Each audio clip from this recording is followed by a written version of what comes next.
चलिए आज एक कहानी सुनते हैं।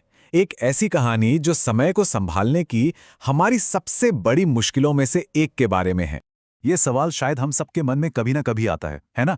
किसी काम को टालते जाना और फिर उसी के टेंशन लेना। ये कहानी बस इसी बात की जड़ तक जाती है। तो कहानी है राहुल की। राहुल जिसे क्रिकेट खेलने का जुनून था, और पता है क्या, यही जुनून उसे एक ऐसे चक्कर में फंसा देता है जिससे हम सब वाकिफ हैं, स्ट्रेस का चक्कर। राहुल का तो सीधा सा हिसाब था। स्कूल से घर आया नहीं कि बस्ता एक तरफ, बल्ला हाथ में और सीधा बाहर। होमवर्क, अरे वो तो बाद में भी हो जाएगा, हमेशा यही लगता था।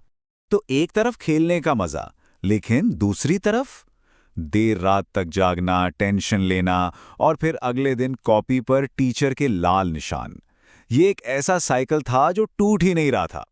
अब बार बार जब किसी को लापरवाह कहा जाए तो बुरा तो लगता ही है। राहुल के साथ भी यही हुआ।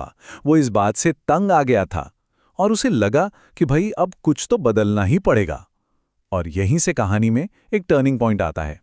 देखिए, बात सिर्फ आलस की नहीं थी। वो सच में लापरवाह नहीं बनना चाहता था और न ही किसी को निराश करना चाहता था। उसके ऊपर एक इमोशनल बोझ था, एक असली स्ट्रगल जिससे वो बाहर निकलना चाहता था। और फिर उसे एक बात समझ आई। उसने खुद से कहा, मैं जानबूझकर नहीं भूलता, मैं बस अपने समय की योजना नहीं बनाता। और यही वो आहा मोमेंट था। प्रॉब्लम उसकी याददाश्त नहीं थी, प्रॉब्लम थी प्लानिंग की कमी। तो अब जब प्रॉब्लम समझ आ गई तो सॉल्यूशन भी ढूंढना था। राहुल ने फैसला किया कि वो एक छोटा सा लेकिन बहुत पावरफुल एक्सपेरिमेंट करेगा, अपने टाइम पर कंट्रोल वापस लाने के लिए। उसका प्लान बहुत ही सीधा सा था। उसने एक अलार्म सेट किया। ये एक बाहरी रिमाइंडर था, मतलब एक ऐसी चीज जिसे वो नजरअंदाज नहीं कर सकता था। ट्रिगर था स्कूल से घर आना, और अलार्म बजते ही एक्शन था, पहले होमवर्क और इनाम, बिना किसी गिल्ट के खेलना। तो अगले दिन ठीक खेलने के टाइम पर अलार्म बजा, बीप बीप, और राहुल ने मन पक्का किया और बोला, नहीं, पहले होमवर्क पूरा करूंगा। ये एक छोटा सा कदम था, पर यकीन मानिए ये एक बहुत बड़े बदलाव की शुरुआत थी। तो सवाल ये है कि इस एक छोटे से बदलाव से राहुल की जिंदगी में क्या फर्क पड़ा। चलिए देखते हैं। अरे फर्क तो जमीन आसमान का था।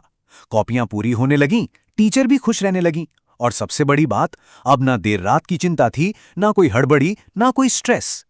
और जब वो अपना काम खत्म करके खेलने जाता था ना, तो उसे बहुत हल्का और खुश महसूस होता था। अब खेल भागने का जरिया नहीं, बल्कि असली मजा बन गया था। यही था असली रिवॉर्ड। तो राहुल की इस कहानी से टाइम मैनेजमेंट के बारे में आखिर सीखने को क्या मिलता है? बात बहुत गहरी है। टाइम मैनेजमेंट का मतलब ये नहीं है कि ज्यादा काम किया जाए। इसका मतलब है सही काम को सही समय पर करना। राहुल ने बस अपने कामों का सीक्वेंस बदला और देखिए, सब कुछ बदल गया। तो आखिर में राहुल की वो अलार्म घड़ी सिर्फ एक घड़ी नहीं थी, वो उसकी जिंदगी में एक सिस्टम, एक अनुशासन और शांति लाने का जरिया बन गई थी। तो अब जरा सोचिए, हर किसी के दिन में वो एक सही समय कौन सा है?